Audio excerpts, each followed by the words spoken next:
Il y a un siècle, la guerre de 14-18 a été le conflit le plus meurtrier du XXe siècle, avec ses 18 millions de morts et mutilés.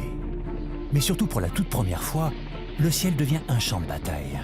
C'est la naissance de l'aviation militaire, de la chasse aérienne. Les pilotes inventent, découvrent et apprennent le pilotage, l'utilisation des armes, les pièges à éviter. De l'acrobatie aux règles du combat, ils essayent tout. Ils testent les choses les plus folles, toujours au péril de leur vie. Un siècle plus tard, l'aviation s'inspire toujours des inventions et traditions de ses pionniers, de ces as de la Première Guerre mondiale. Leur héritage est toujours présent à bord des avions de ligne civile et dans les cockpits des avions de chasse. Et si tout va 10 fois, voire 100 fois plus vite aujourd'hui, chaque geste, chaque technique est directement issu de 14-18, la première guerre du ciel. Avec notre point de vue actuel, on n'accepterait peut-être pas de monter dans leur machine. Mais eux, à l'époque, le faisaient. On découvre que les Français ont une toute nouvelle arme et que nous n'avons pas encore de quoi répliquer. On est déjà dans un monde où on sait qu'une avancée technologique est décisive si votre adversaire s'en empare. Quand on va tirer à travers l'hélice, en fait, c'est l'avion lui-même qui devient une arme. Tirer sur une cible mouvante en mouvement, c'est impressionnant. Et naît une sorte de chevalerie de l'air. L'aviation de chasse, c'est la même chose qu'il y a 100 ans.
Avec le facteur de charge, on a le cœur qui est au moins à 3 fois les pulsations qu'on pourrait avoir au repos.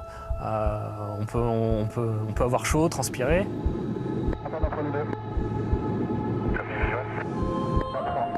Des fois, c'est des fenêtres d'opportunité de 1 seconde, 2 secondes, des fois quelques secondes. Donc c'est un combat qui peut être très rapide si l'avion est peu manœuvrant ou si on arrive à se placer rapidement derrière. Comme très long, si l'ennemi a un avion également très manœuvrant, eh ben, il va falloir piloter au mieux de nos capacités pour se placer dans le secteur arrière.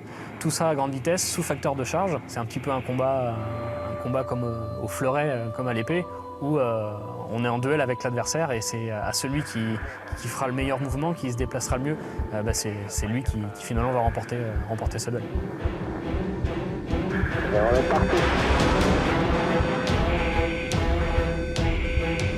Le combat moderne soumet les pilotes à des conditions extrêmes. La pression et le stress sont énormes. Tout se joue à très haute vitesse. Le moindre geste mal effectué, la moindre seconde d'inattention peut être fatale. En moins d'1 minute, l'un des assaillants prend l'avantage et met fin au combat.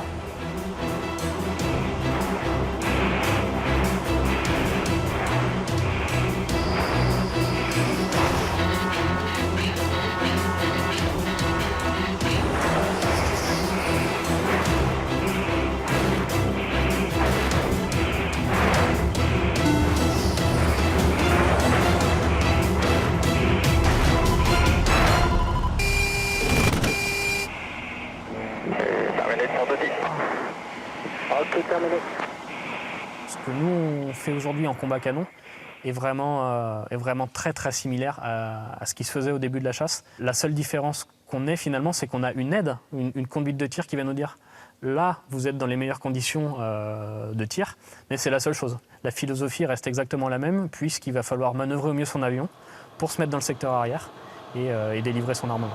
Au prochain virage, tu auras un Hawk ou 2 delay.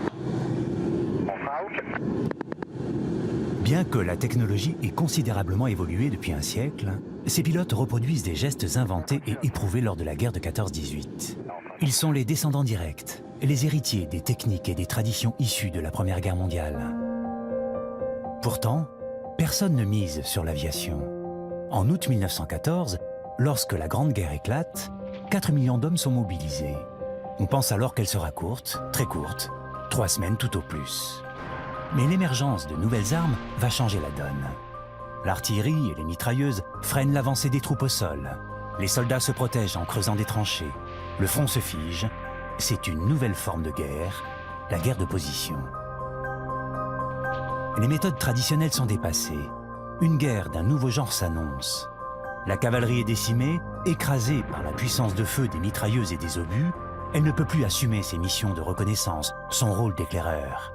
C'est l'apparition du fil de fer barbelé. Impossible pour les cavaliers de franchir ces nouveaux murs. Ils vont devoir choisir une nouvelle monture et pour la toute première fois dans l'histoire, le ciel va devenir un champ de bataille. Pour les cavaliers, il aurait été absolument insupportable de se battre à pied. Et la seule monture qui ressemblait de près ou de loin à un cheval, c'était l'avion. L'avion est effectivement considéré par beaucoup d'entre eux comme une espèce de monture.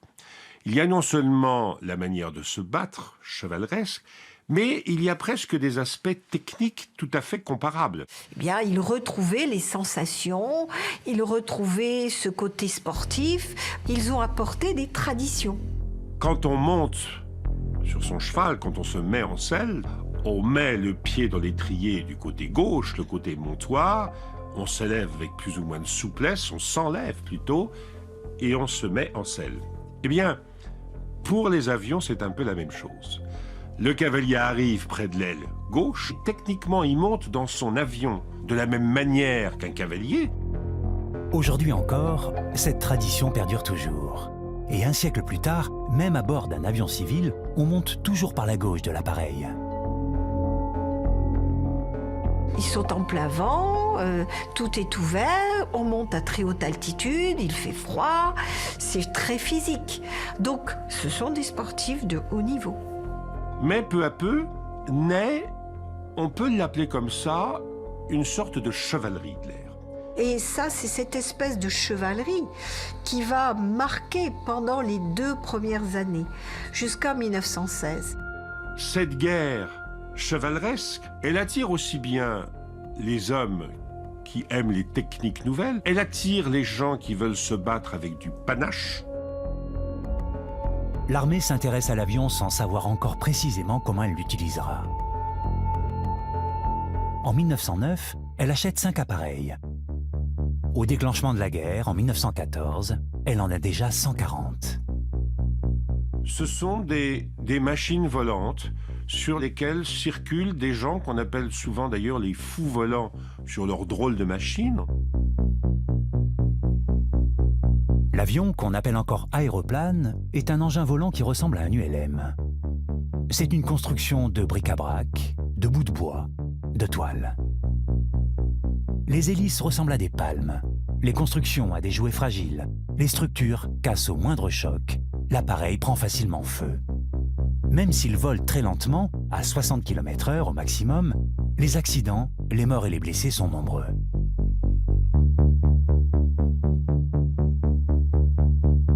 Côté propulsion, la technologie qui s'impose est le moteur rotatif. Les cylindres, disposés en étoile, tournent dans un même mouvement avec l'hélice. Ce principe rend le moteur très léger, seulement 70 kg pour 50 chevaux. Il est surnommé le rototo par les pilotes en raison de son bruit caractéristique. Sur ce film d'instruction, on voit que le système est simple. Les cylindres à l'air libre n'ont pas besoin de système de refroidissement. L'échappement n'est pas nécessaire non plus. À 5, 7 ou 9 cylindres, c'est une invention française qui équipe également les avions anglais et allemands. C'est le moteur le plus utilisé durant la Première Guerre mondiale.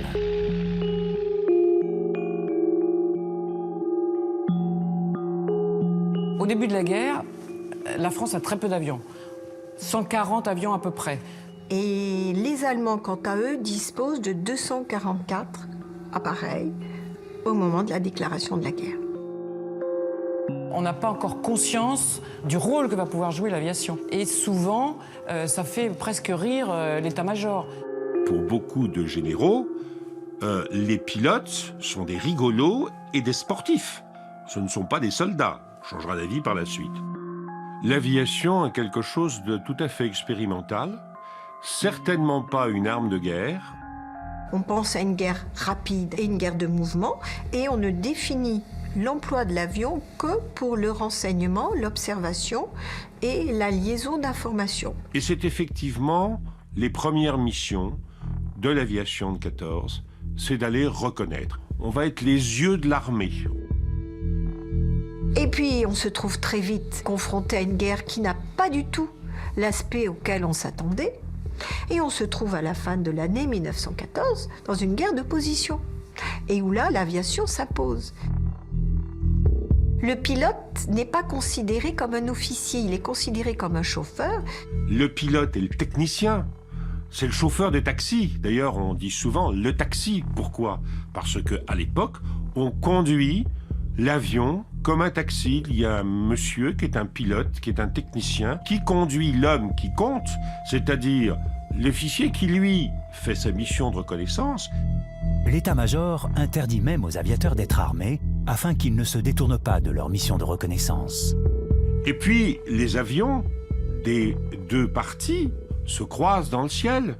Il leur arrive d'ailleurs de se saluer quelquefois parce qu'ils se sentent des gens à part. En bas, c'est la guerre. En haut, il y a le ciel, c'est pur. Donc, on est un peu à part.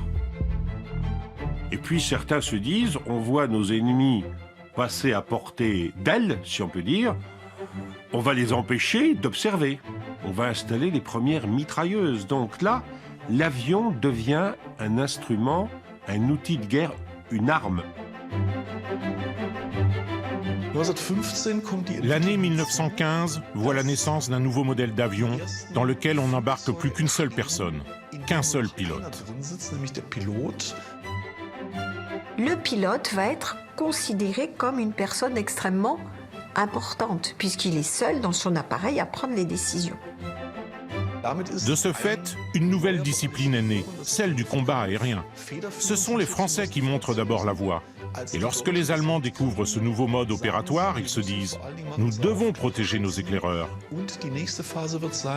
S'ensuit alors une phase dans laquelle le camp allemand met lui aussi sur pied des avions du même type qu'il nomme des monoplaces de combat, et plus tard, des avions de chasse.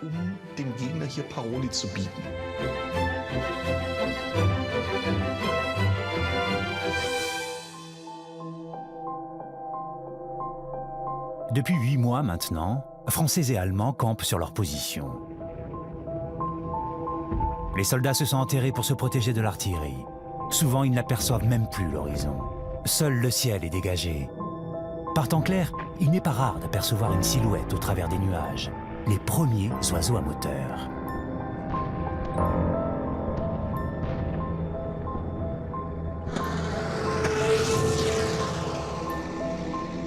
1er avril 1915, cet avion est un Morane-Saulnier français. Il a pour mission de lâcher 2 obus au-dessus des lignes allemandes.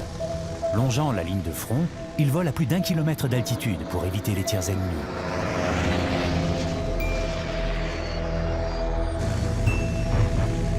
L'artillerie française déclenche un tir de barrage. Un appareil allemand est pris au piège.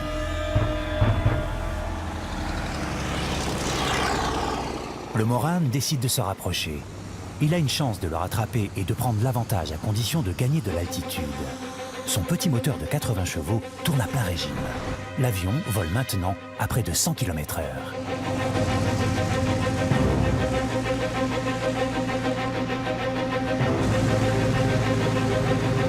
Derrière l'Allemand, un deuxième avion. C'est un biplan français qu'il a déjà pris en chasse. Le mitrailleur tire quelques balles, mais il est plus lourd et trop lent. Et très vite, il est distancé. L'ennemi est en train de filer. Le Morane est maintenant assez haut, sûr de lui, il attaque. Aux commandes de cet appareil se trouve l'un des plus grands pilotes de l'époque, l'un des plus expérimentés au monde. Avant-guerre, il a gagné de nombreuses courses, s'est produit dans le monde entier, aux États-Unis, en Amérique latine et dans toute l'Europe. Sa renommée est internationale, son nom, Roland Garros. Roland Garros est probablement le plus expérimenté de tous les pilotes. Il a traversé la Méditerranée, il a fait des choses extraordinaires et il a déjà beaucoup d'heures de vol. C'est vraiment le sportif déjà médiatisé au sens de l'époque. On a parlé de lui dans toute la presse, il y a des photos. C'est quelqu'un de très connu. Garros a bien analysé la situation, l'Allemand ne peut plus lui échapper. Il s'aligne et à une trentaine de mètres, il vide les 24 balles du chargeur de sa mitrailleuse. L'Allemand plonge pour tenter de fuir. Aucune balle ne fait mouche. Son passager riposte. La balle traverse l'aile de Garros. Alors que le passager allemand recharge, le pilote secoue son appareil, mais Garros, seul à bord, est plus rapide et plus maniable. Il le suit comme son ombre et vide 3 nouveaux chargeurs. Soudain, arrivé à 1000 mètres, le réservoir est criblé de balles, la toile et le bois se consument rapidement. Garros a gagné.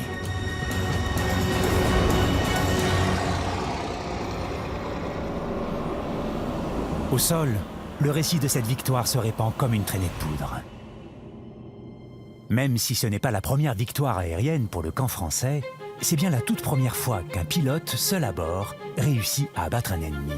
Le système est d'une telle efficacité qu'il abat un nouvel appareil quelques jours plus tard, puis un autre le lendemain. 3 victoires en 15 jours, c'est du jamais vu.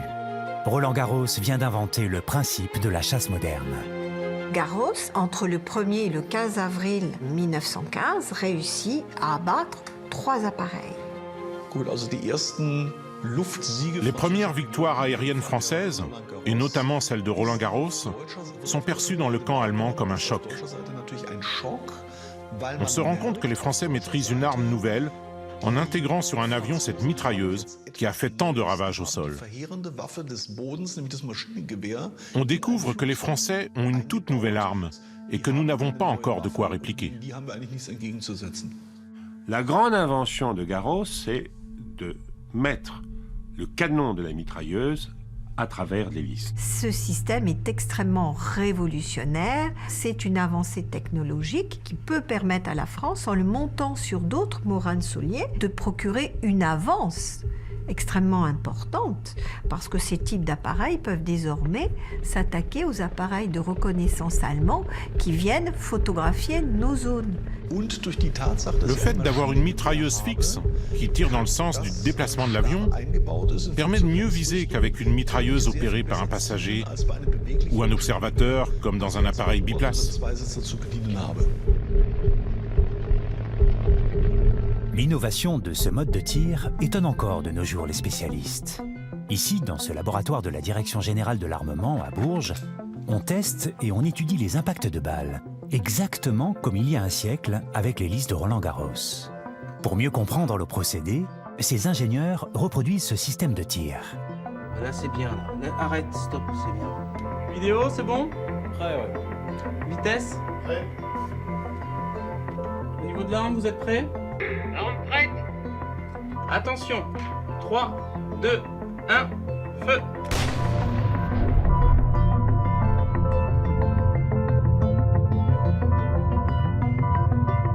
Le procédé de Roland Garros, effectivement, il paraît rudimentaire. Plutôt que d'essayer de synchroniser la mitrailleuse avec la rotation du moteur et de l'hélice, qui est quand même quelque chose d'assez compliqué mécaniquement, il a décidé de mettre un déflecteur sur la base de son hélice, sur les 2 pales, déflecteur destiné à dévier les projectiles qui arriveraient à passer dans le champ de l'hélice. 8% des balles viennent heurter le déflecteur avant d'être repoussées vers l'extérieur. Or, le danger majeur pour le pilote est d'être victime de ses propres balles à cause du ricochet.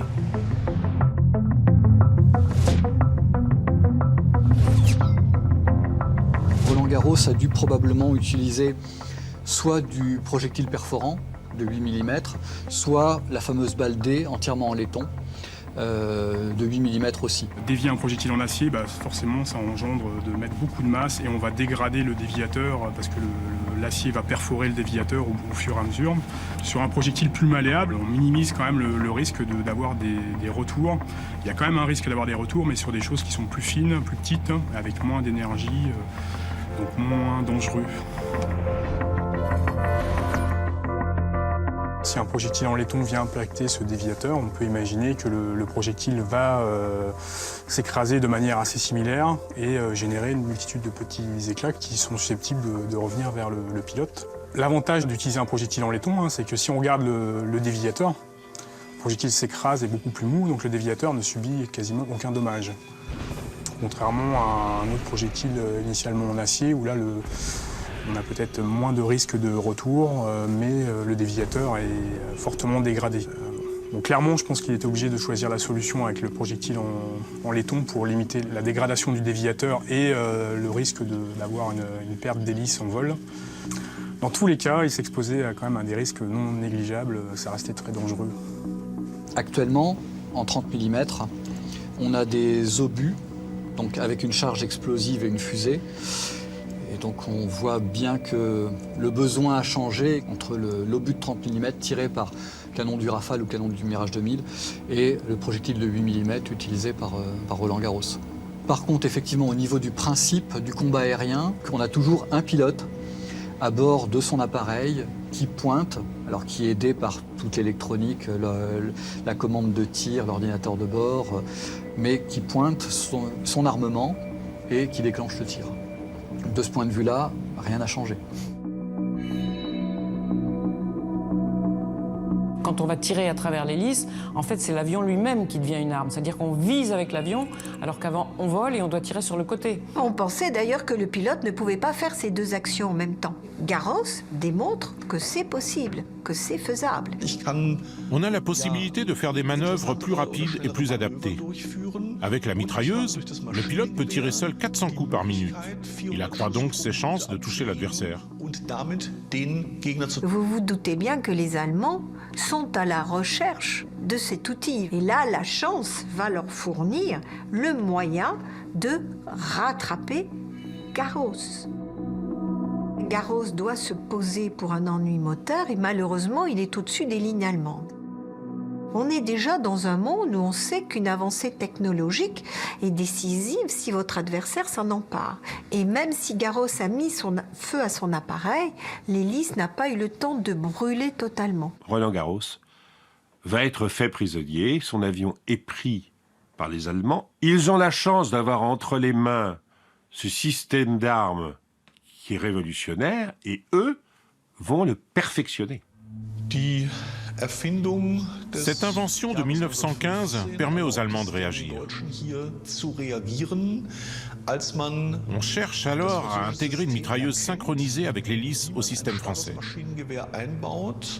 L'entreprise d'Anthony Fokker déclare qu'elle est capable d'améliorer le dispositif en installant une poulie de synchronisation de manière à ce que la mitrailleuse ne puisse pas se déclencher lorsque l'hélice passe juste devant le canon. Ainsi, on évite de l'endommager et on peut continuer à voler. ohne Gefahr zu laufen, sich seinen eigenen Propeller dabei kaputt zu schießen, sodass dann nur noch begrenzt flugfähig ist. La prise de l'avion de Roland-Garros a fait faire aux Allemands une avancée qu'ils auraient sans doute atteinte, mais beaucoup plus tard. Ce système sera monté sur le Fokker dit E, qui là va devenir redoutable. L'invention d'Anthony Fokker est un atout technologique majeur pour les Allemands. Les Britanniques parlent alors du fléau Fokker. Les Allemands récupèrent donc la supériorité aérienne dans un certain nombre de zones de combat. Été 1915, les Allemands sont maîtres du ciel. Côté français, on réagit. La formation s'accélère, on forme désormais un pilote en à peine 3 semaines. Après quelques heures d'explication, l'élève est lâché seul.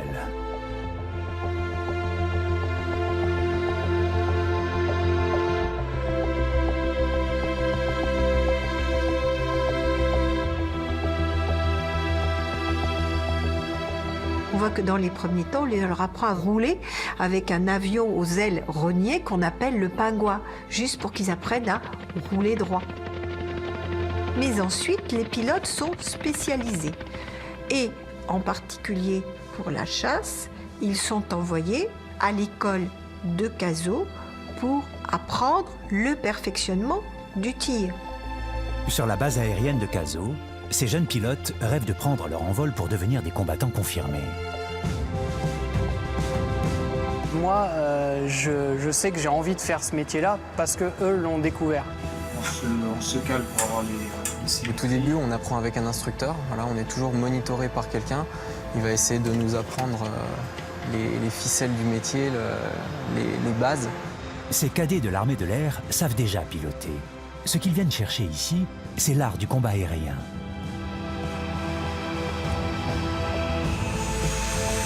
Grâce à leur instructeur, ils vont apprendre à être de véritables chasseurs, à se battre dans l'immensité du ciel. Depuis les temps, en bout de piste, le ballet des décollages est continu. Et c'est ainsi depuis 1915. Non, ce ne sont pas des marins, mais bien des aviateurs. À bord de ces canots à moteur, ces hommes apprennent à tirer sur des cibles mobiles. L'étang a servi en quelque sorte de simulateur. J'ai adoré le tir sur l'étang. Ils ont vraiment cherché les techniques avec les moyens du bord là, pour tuer un ennemi, pour descendre un ennemi. C'est à cette époque qu'ils ont découvert la troisième dimension, qu'on pouvait évoluer vers une cible mouvante et tirer alors que nous, on est en mouvement sur une cible qui est elle aussi en mouvement. Nous, aujourd'hui, on a des moyens qui nous permettent de dégrossir ça et justement d'apprendre ça en toute sécurité, notamment avec le simulateur. Eux, ils n'avaient pas ça à l'époque.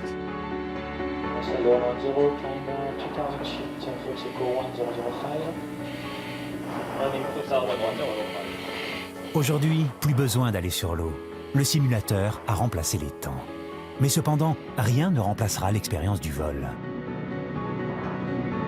Nous, on apprend donc pour effectuer un tir réussi, c'est d'abord manœuvrer son avion dans une position favorable. Donc si on peut arriver effectivement sur un secteur arrière sans qu'il nous ait vu, placer notre tir et dégager le plus rapidement possible, c'est évidemment l'idéal. Et ça, c'est absolument commun à ce qu'ils faisaient à l'époque pour préserver ce potentiel humain et matériel. Le bandit décide de t'honorer toi. Donc toi, tu réagis. Quand je peux plus assurer défensive. je dis défensif. Voilà, moi je te donne le press, pas besoin de tourner trop, et moi je me mets... Notre instructeur va nous donner des conseils, et donc pour déjà essayer de donner vie à ces mots, il va utiliser les mains pour essayer de retranscrire ce qu'il est en train de nous expliquer, de nous apprendre. Mais rien ne vaut la partie en l'air où là on va vraiment se rendre compte de la trajectoire 3D d'un avion. Et ils le disent dans tous les récits qu'au départ, le plus dur, c'était l'apprentissage du tir, parce que tirer sur une cible mouvante en mouvement, c'est impressionnant. Une fois positionné, le pilote doit penser comme un chasseur qui vise un gibier à la lisière d'un bois. C'est un peu le principe du tir au pigeon, où le pigeon a forcément donc un mouvement, et si on tire sur la cible directement, le temps de parcours du projectile est tel que la cible, au moment où elle arrive sur l'impact théorique, la cible est déjà partie. Donc il faut dépointer dans le sens du mouvement. C'est la découverte du tir en déflexion. Il faut comprendre le phénomène physique avant de l'expérimenter en vol.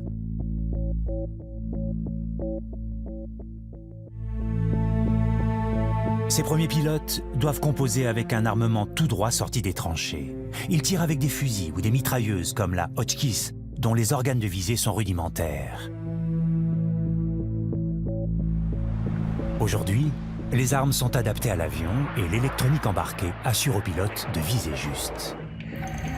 On n'a plus qu'à juger la distance qu'on a entre l'avion et nous. Alors qu'avant, il fallait qu'ils jugent cette distance, qu'ils jugent également où placer les organes de visée pour tirer. Nous, nos organes de visée sont déjà bien placés, donc c'est plus simple. Et on est parti.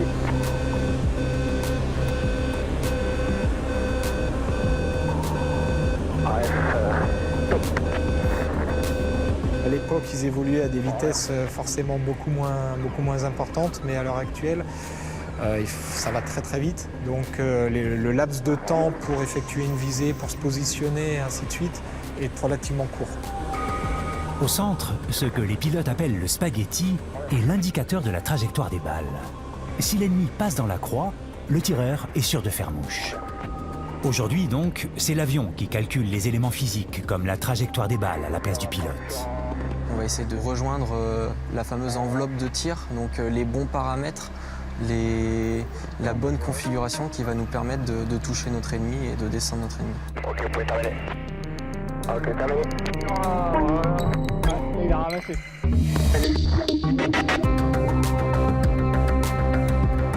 Aujourd'hui comme hier, pour avoir une chance d'abattre son ennemi, il faut avant tout maîtriser le pilotage afin de bien se positionner. Et dans ce domaine, le pionnier est Adolphe Pégout.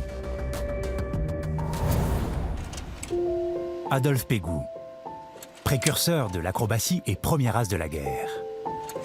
Il meurt le 31 août 1915, à l'âge de 26 ans.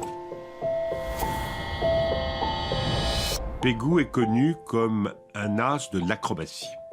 Il va faire le premier looping, c'est-à-dire qu'il va renverser son avion complètement, qu'il va faire une boucle. Il fallait quand même avoir du courage pour faire la première boucle. Personne ne savait ce que l'avion était capable d'avoir comme réaction. D'ailleurs, il y a sûrement eu quelques mauvaises surprises. C'est extraordinaire parce que tous les autres aviateurs se disent « mais avant Pégout, on ne savait pas piloter ».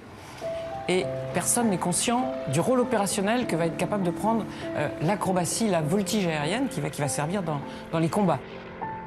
Et pendant la guerre, je pense que se battre contre Pégout, pour un Allemand, ne devait pas être facile parce que cet homme avait une maîtrise du manche à balai extraordinaire.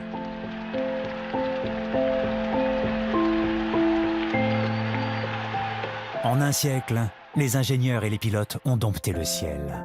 Et les phénomènes aérodynamiques dangereux de l'époque sont maintenant connus et maîtrisés. Avec l'Extra 330, l'équipe de l'armée de l'air dispose d'un des meilleurs appareils au monde pour pratiquer la voltige. Au premier regard, cet avion est très proche de ceux de 1914. C'est un monoplan avec le moteur et l'hélice devant le pilote.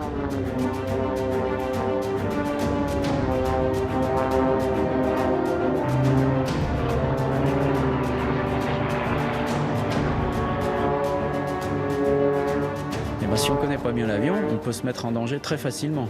Et ça arrive encore beaucoup à des gens en meeting aérien de se blesser ou de se tuer bêtement sur des manœuvres simples comme une vrille.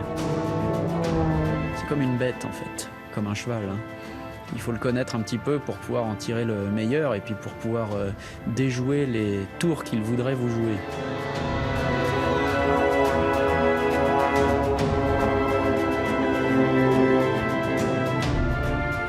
Les pionniers découvraient cette nouvelle monture. Par manque d'expérience, beaucoup ont perdu la vie en franchissant sans le savoir les limites des lois de l'aéronautique. Des pilotes morts pendant la Grande Guerre, on atteint à peu près 4500 victimes.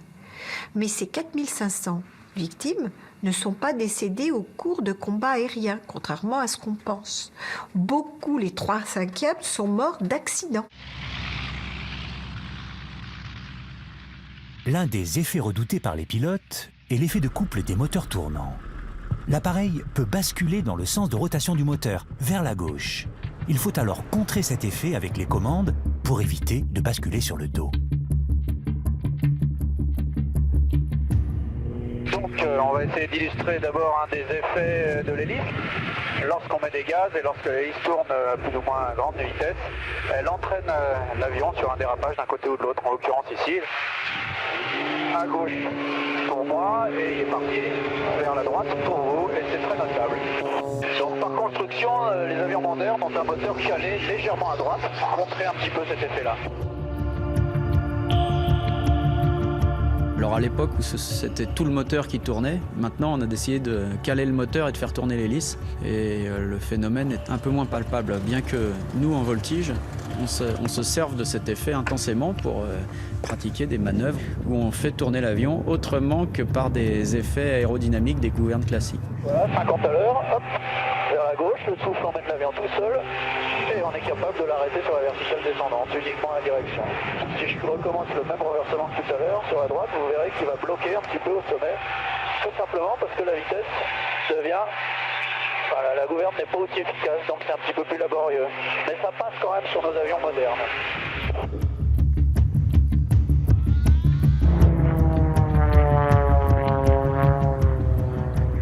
On volait haut dans des avions ouverts, on avait froid, on était dans des mauvaises conditions, on était fatigué, on était sous stress. On est dans l'urgence, donc on est dans l'acceptation de risques énormes. Il manquait des gens à l'appel tout le temps, tous les jours. Et quand vous étiez en vol et qu'on vous renvoyait en vol, vous saviez en partant qu'il n'y avait qu'une chance sur 2 de rentrer, à peu près. Avec notre point de vue actuel, on n'accepterait peut-être pas de monter dans leur machine. Mais eux, à l'époque, le faisaient. En 14, il y avait très peu d'expérience du vol. Donc déjà, maintenir la machine en vol, c'était déjà un acte assez héroïque. Et en plus, on a affaire à quand même des gens qui découvrent quelque chose de merveilleux, qu'est le vol, et qui sont quand même tous pratiquement des passionnés. Or, ils n'ont aucune notion de ce que c'est que le centrage d'un avion. Ils se débrouillent comme ils peuvent. C'est pour ça qu'il y a des avions qui ne vont pas sortir de vrille. Imaginons maintenant qu'un combat se déclenche. Notre pilote va tenter de s'échapper en accélérant en virage. Mais s'il n'y prend pas garde, il risque la perte de contrôle et de partir en vrille. Pour partir, un virage serré, plein gaz, je serre, je passe cette vitesse, ça serre, et là, je pars en vrille. Et cette vrille, eh ben, si je fais rien du tout, elle va rester installée. Donc là, les indications de Ultimate sont évidemment une descente assez rapide. À la vitesse, eh ben, j'ai rien du tout, aucune indication. Il marque 0. Et voilà, et ça se poursuivra si je fais rien du tout. Donc je compte OK, je réduis les gaz et ça sort tout seul. Quelquefois, ils ne comprennent même pas ce qui se passe. Si votre avion vous échappe des doigts par surprise, dans un stress intense qui, pour certains, aiguise la capacité à réagir vite, et pour d'autres, peut quand même les paralyser. Si on a un avion qui est bien construit pour, ça va permettre de se rendre compte que la taille des commandes est essentielle pour qu'un avion vous réponde tout à fait correctement. Eh bien, c'est ça qu'on va découvrir pendant la guerre de 14, c'est que doit-on faire pour que votre avion vous obéisse complètement. À partir du moment où ces gars-là montaient dans leur machine, qui étaient sans doute objectivement beaucoup moins fiables que les nôtres, ils avaient des risques, mesuré leurs risques et accepté leurs risques. Nous, on fait exactement la même chose. On est les heureux descendants de tous ceux qui ont tout essayé avant et qui ont eu la chance de pouvoir le transmettre. Et parmi les premières figures d'acrobatie maîtrisée, la célèbre boucle, qui à l'époque ressemblait plus à une virgule.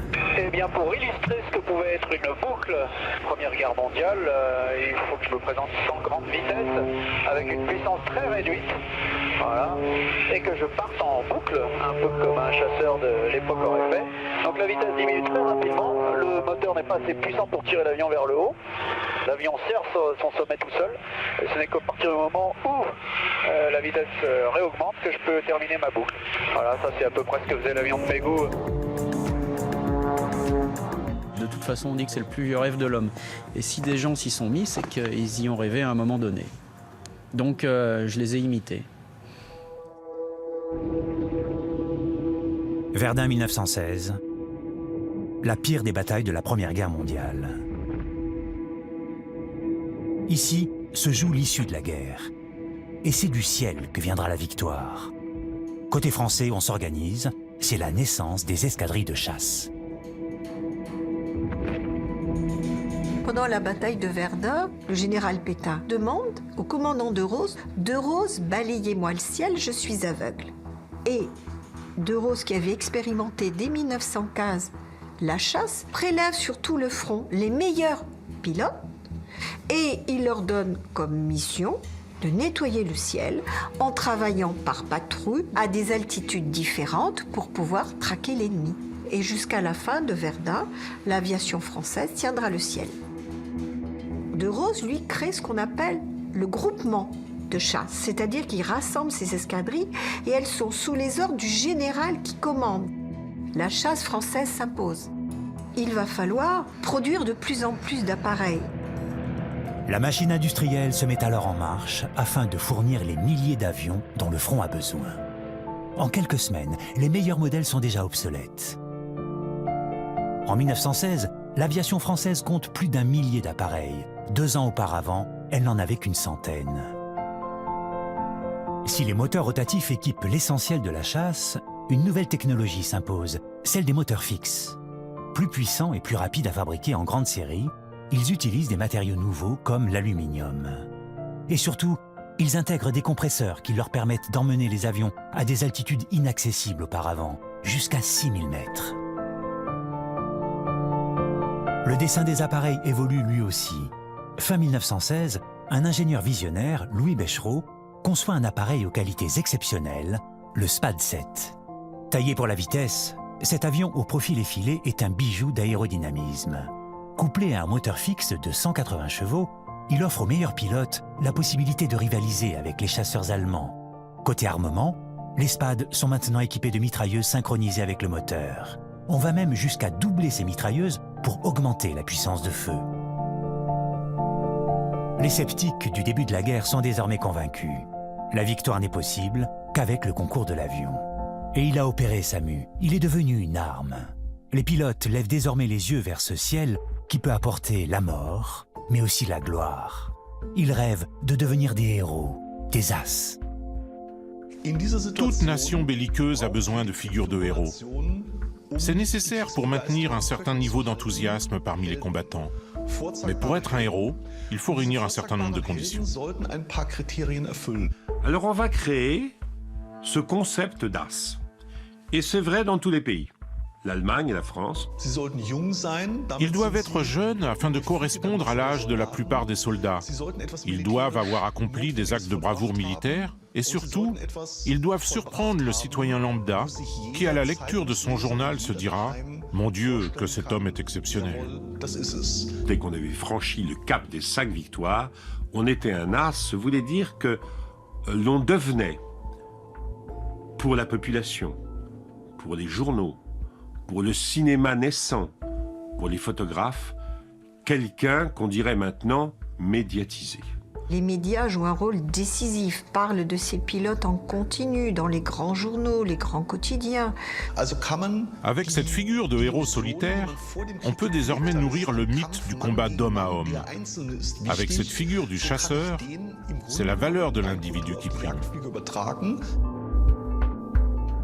Et celui qui va devenir l'icône des as, eh bien, le jeune Guynemer.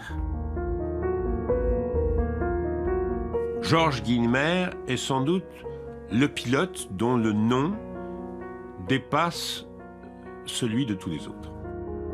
Rien ne le destinait à être aviateur. Il est plutôt maigrichon, il fait presque un peu maladif, il a l'air d'un très jeune homme.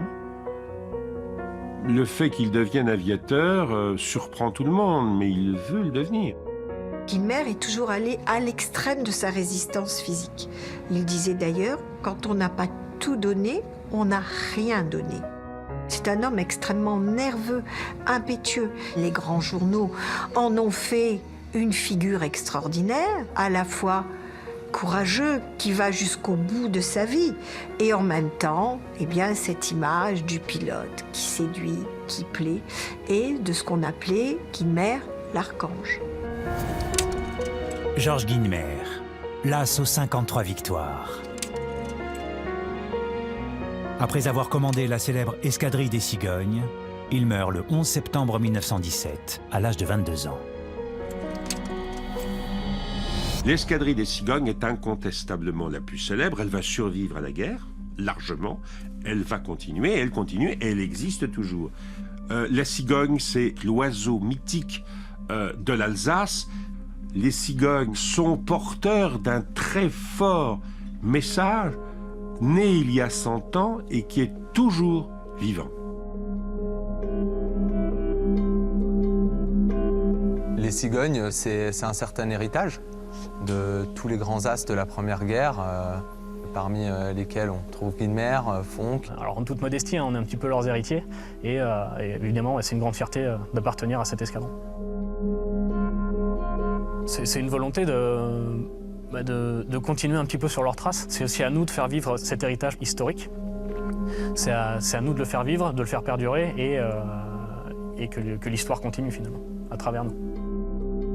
Donc on a ici au 1-2 un certain nombre de documents qui remontent aux origines de l'escadron et des escadrilles. Et par exemple celui-ci, qui est le cahier d'ordre de la 3e escadrille, donc celle de Guynemer, dans lequel les pilotes signaient avant de partir et ensuite faisaient une description succincte de leur vol quand ils revenaient. Et on peut voir par exemple sur cette page le capitaine Guynemer qui a signé donc, au départ de son vol, mais qui n'a pas rempli vu qu'il n'est jamais rentré, puisque c'est le vol du 11 septembre 1917. Alors, la forme est légèrement différente, mais ça correspond à peu de choses près à ce que nous on remplit avant de partir et quand on revient de vol, avec de la même manière une heure de départ, de retour, un temps de vol et une description de ce qui a été fait pendant la mission. À travers ces cahiers de marche, on voit un petit peu leur manière de fonctionner dans le travail, l'esprit dans le travail et aussi l'esprit qui est important, l'esprit camaraderie hors du travail. Et cet esprit, on le retrouve encore maintenant, 100 ans après, dans les escadrons. Et c'est un esprit particulier, c'est l'esprit chasseur, l'esprit du pilote de chasse. Et les gens qui sont au 1-2, ce sont des passionnés.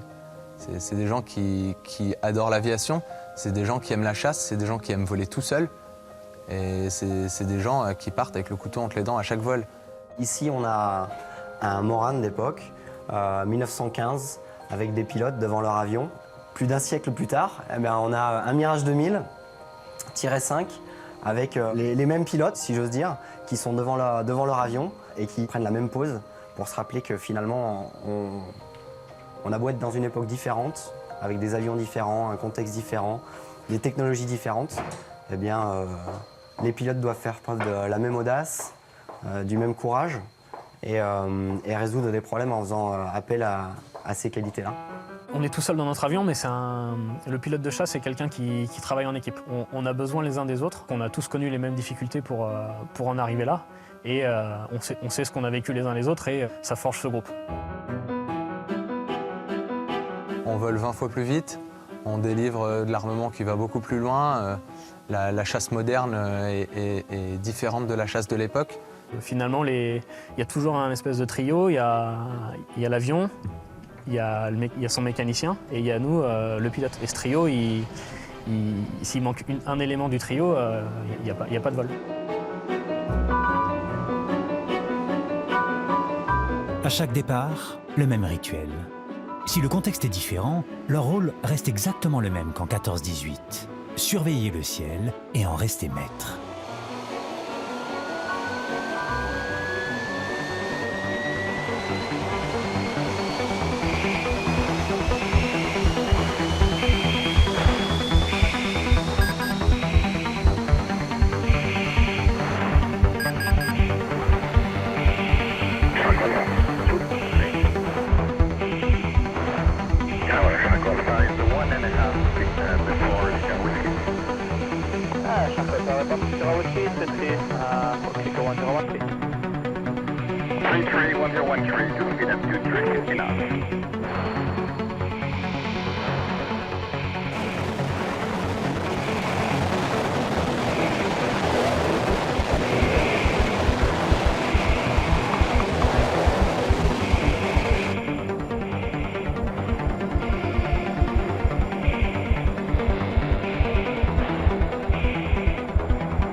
Ces hommes deviennent des porte-étendards, des icônes. Ils posent devant les photographes, ils deviennent des outils de propagande. Leurs visages, leurs sourires, leurs uniformes, leurs avions deviennent célèbres.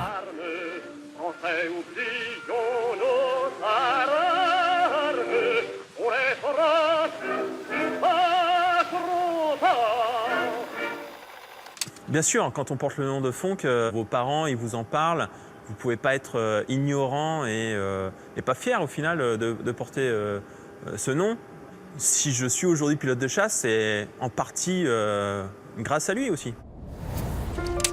René Fonck, l'as des As aux 75 victoires. Il survit à la guerre sans jamais avoir été atteint par aucune balle.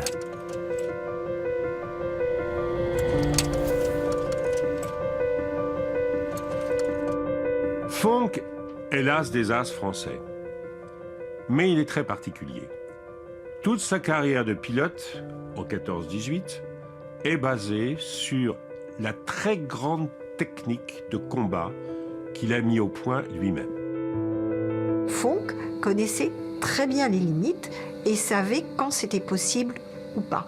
Donc c'est ce sang-froid et ces grandes compétences de pilote et de tireur qui a fait de lui l'as des As alliés. Fonck est totalement à l'opposé de Guynemer. Guynemer, c'est le loup solitaire. Fonck, au contraire, travaille avec ses équipiers qui rameutent et lui, après, il ne vise que lorsqu'il est sûr qu'il va abattre.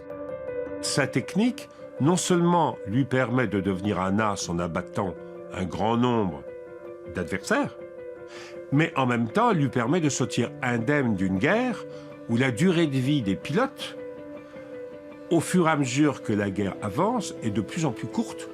Mais il a survécu à tout. Lui, il s'engage plus par un esprit de revanche, il faut être honnête, de par les origines de sa famille, alsacienne initialement, et qui a très mal vécu l'annexion de l'Alsace. Les caudrons G3 et G4, Spad, Nieuport, Goliath Farman, affrontent en tournoi les Taubes, Albatros, Gotha, Zeppelin.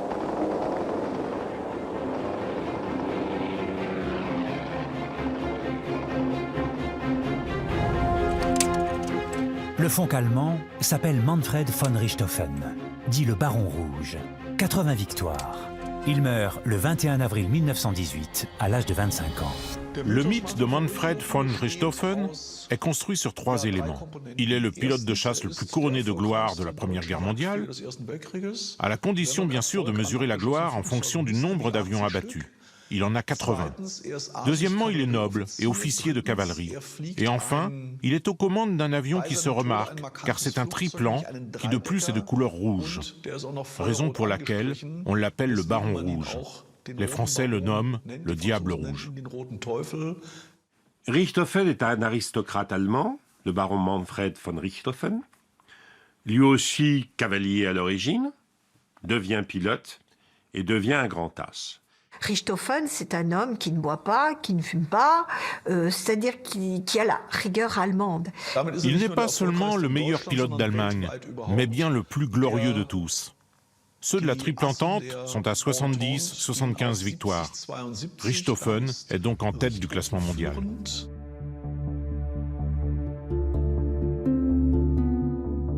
Le palmarès impressionnant de ces grands as est possible grâce à la fiabilité des tout derniers avions. En 1918, les moteurs propulsent les chasseurs à près de 200 km/h. Et pour revivre au plus près cette évolution technologique, des passionnés reproduisent les gestes d'hier en fabriquant des avions de chasse comme à l'époque. Chez Memorial Flight, les bénévoles travaillent sur des avions français, britanniques et allemands, souvent uniques au monde. Nous, notre objectif, c'est vraiment de faire revoler des avions de la Première Guerre mondiale. C'est vrai qu'on aime bien aller jusqu'au bout du détail. On aime à penser que nos avions, quand on les a finis, si on leur faisait remonter le temps et qu'on les mettait au milieu d'autres appareils de l'époque, on ne verrait pas la différence. Ce serait notre objectif ultime. Donc on va descendre jusqu'au moindre tampon, au moindre marquage, parce qu'on veut que l'avion il soit le plus proche possible de l'avion de l'époque. Refaire un avion, ça prend plusieurs années. Ça dépend énormément du projet, ça dépend de la quantité d'informations qu'on a, d'où on part, est-ce qu'on part de zéro ou est-ce qu'on part d'une cellule déjà existante. Il faudra au minimum 3 ans pour faire un avion, enfin pour nous, à notre échelle. Nous, on met vraiment notre cœur à assouvir, on va dire, notre passion en allant jusqu'aux plus petits détails. Maintenant, est-ce que ça a de l'importance? Je ne sais pas. Pour nous, ça en a, mais c'est plus de la passion et le côté, enfin le plaisir de se dire, voilà, on va au bout de notre restauration.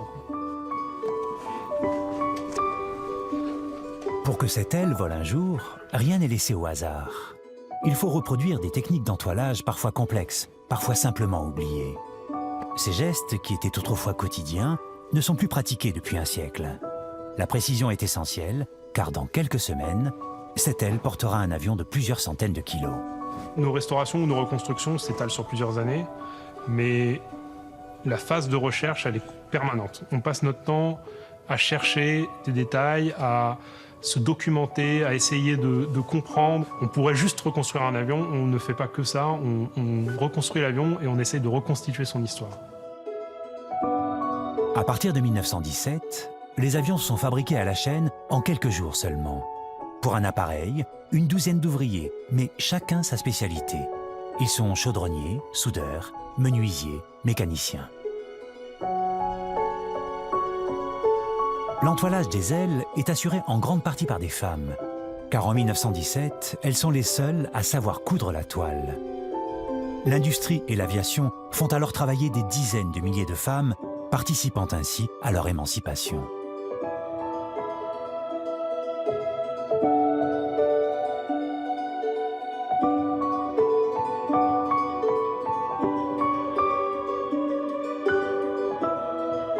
On utilise des techniques modernes, mais il y a quand même des choses où on n'y coupe pas. On est obligé de retrouver des techniques d'époque. Il y a des choses qui ne peuvent pas se faire avec des machines. C'est des techniques qu'on a dû retrouver. Voilà, il y a des gens chez nous qui ont passé des heures et des heures à retrouver la technique, à plonger dans les manuels d'époque pour retrouver la façon de faire et comprendre exactement comment on pouvait faire. Alors une épissure, c'est un arrêt de câble, c'est la fin d'un câble, donc c'est des boucles. Là, on a un câble original avec le même type d'épissure d'un Sopwith Trotter. Il y a quelques manuels d'époque, mais les manuels d'époque, comme tous les manuels, parfois, il y a des choses qui ne sont pas écrites. Donc il a fallu, à partir des manuels qu'on avait et de quelques originales, dont une qu'on a détricotée, justement, pour voir comment c'était fait, il a fallu réapprendre à faire les épissures. Il y a eu un an de recherche. Alors ça, c'est un extrait du manuel de mécano des années 20 qui a servi de base pour un peu faire la recherche sur les épissures. Là, on peut voir l'épissoir qu'on a refait, voilà, qui est exactement le même modèle. Pour nous, c'est plaisant, c'est grisant de voir l'avion se décoller après des années de travail. Mais en plus, effectivement, pour les gens, ils peuvent aller dans des musées, ils peuvent voir des avions assis par terre là, qui prennent la poussière depuis des années. Mais c'est très rare de pouvoir voir un avion de la Première Guerre mondiale revoler de la même façon qu'il volait à l'époque. Elle est pleine, 20 minutes de vol. Allez, 15 minutes de vol. Il y a juste ça. Il y a juste ça. Hein, donc décollage, toutes les clés verticales bas. Et normalement, tu as le plein d'essence, il y a tout. Allez, voilà. Allez. Les avions de Memorial Flight volent seulement quelques dizaines de minutes par an. Les conditions climatiques doivent être parfaites pour éviter d'endommager les appareils. Ils prennent l'air lors de meetings exceptionnels comme celui de la Ferté-Alais en région parisienne.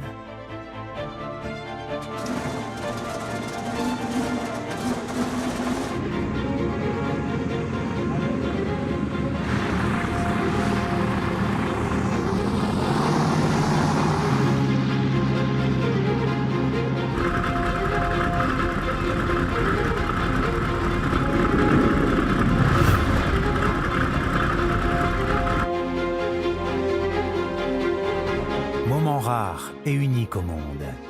Un vol en formation entre deux modèles d'origine toujours en état de vol, un siècle après, le SPAD 13 et le Fokker D7.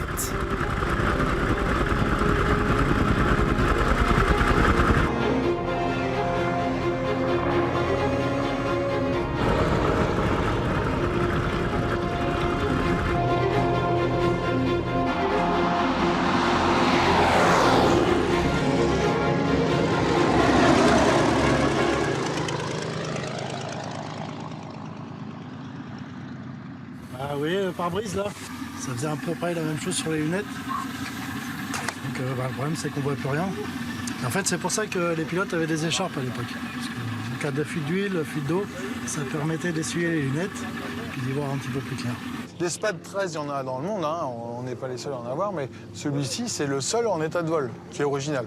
Donc c'est quand même c'est un mythe à lui tout seul. Hein. On est dans un chasseur avec des mitrailleuses, les gâchettes qui sont sur le manche et c'est pas dissociable. Donc là, pour le coup, vous êtes vraiment dans un chasseur. En plus, vous êtes quand même un petit peu là dans le squad un peu serré. Hein.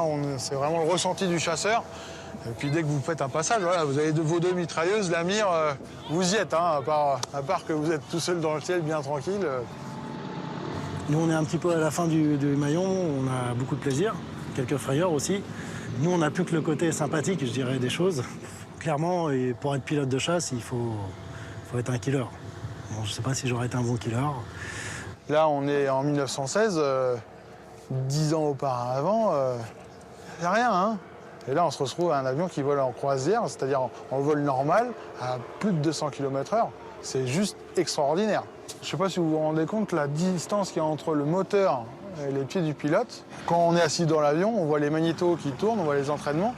On est avec le moteur. C'est sûr qu'en cas de moindre problème, il n'y en a pas beaucoup de sécurité. C'est un pilotage à l'ancienne avec un moteur qui est fiable, mais un maniement qui n'est pas aussi simple, on va dire, qu'un avion moderne.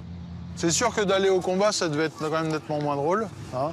Nous, on fait ça pour le plaisir. Voilà, ils y allaient, et ils étaient emmitouflés, la poussière, les avions qui tournaient tout le temps, donc beaucoup plus sales, dans le sens, du coup, il y avait peut-être plus d'huile, l'huile qui giclait un peu plus sur le pare-brise. En 1918, les ingénieurs ont réussi à quadrupler les puissances de moteur du début de la guerre. Celui-ci a été construit à 50 000 exemplaires et c'est le seul restant en état de vol. C'est un Hispano-Suiza 220 chevaux qui permet aux Français de rivaliser avec les moteurs allemands jusqu'à la fin de la guerre. Hispano-Suiza est l'héritier d'un savoir-faire transmis à l'actuel fabricant du moteur du Rafale, le M88 de Safran. En un siècle, les puissances ont été multipliées par 200.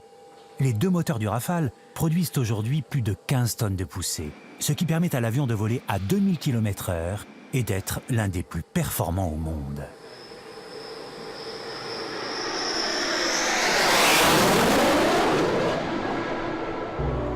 Aujourd'hui, la technologie embarquée dans les avions change en profondeur le métier du pilote de chasse.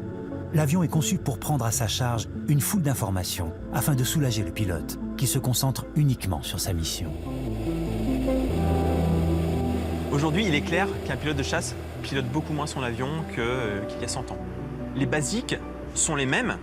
La différence, c'est le matériel que j'utilise est beaucoup plus sûr.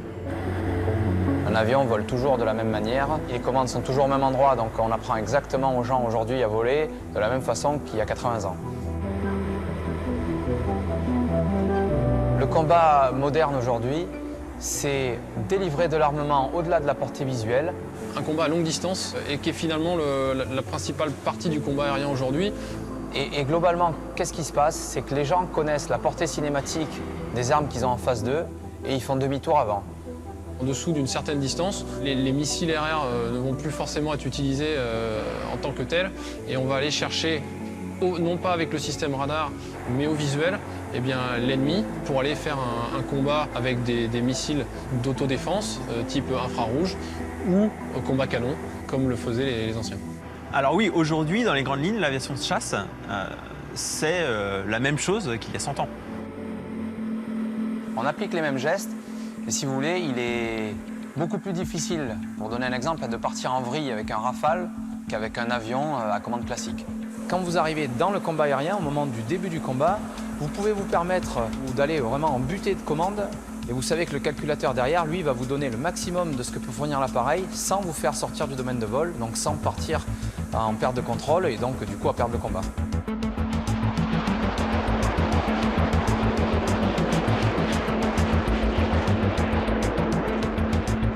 Un siècle après les pionniers et la naissance de l'aviation militaire, le ciel n'en finit pas d'être le théâtre d'évolutions technologiques, comme pendant la guerre de 14-18.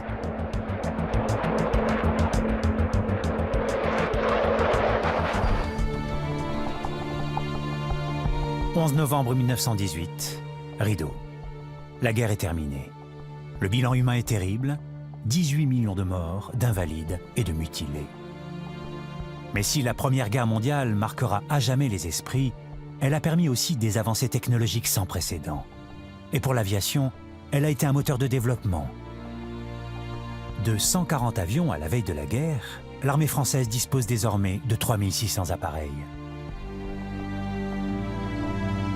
Et pour approvisionner cette machine de guerre aérienne durant 4 ans, la France a formé 6000 observateurs ou mitrailleurs et plus de 12 000 pilotes.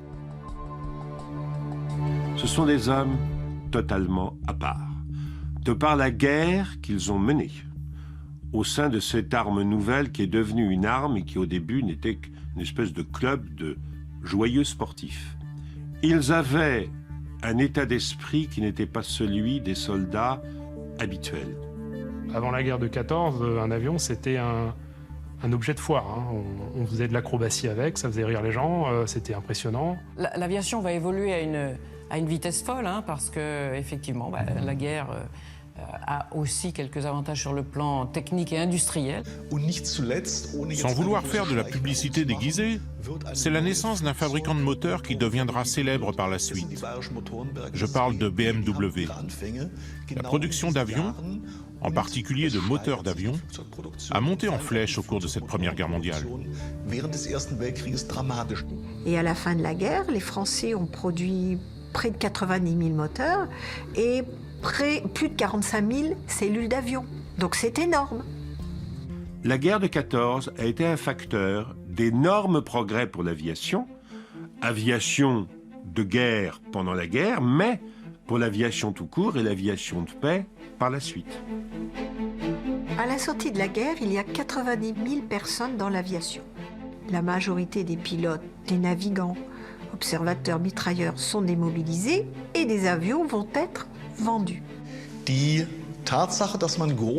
On construit de grands bombardiers durant cette guerre qui serviront de base pour le transport de cargaisons civiles ou simplement, par la suite, pour le transport de passagers. L'aviation civile naît à la fois de tous ces appareils qu'on transforme en avions de transport pour des lignes, France, Grande-Bretagne, en Europe entière, et puis pour avoir des équipages, tout simplement. Et donc, eh bien, c'est une autre page de l'aviation qui s'ouvre, celle de l'aviation civile, celle de l'aviation de transport.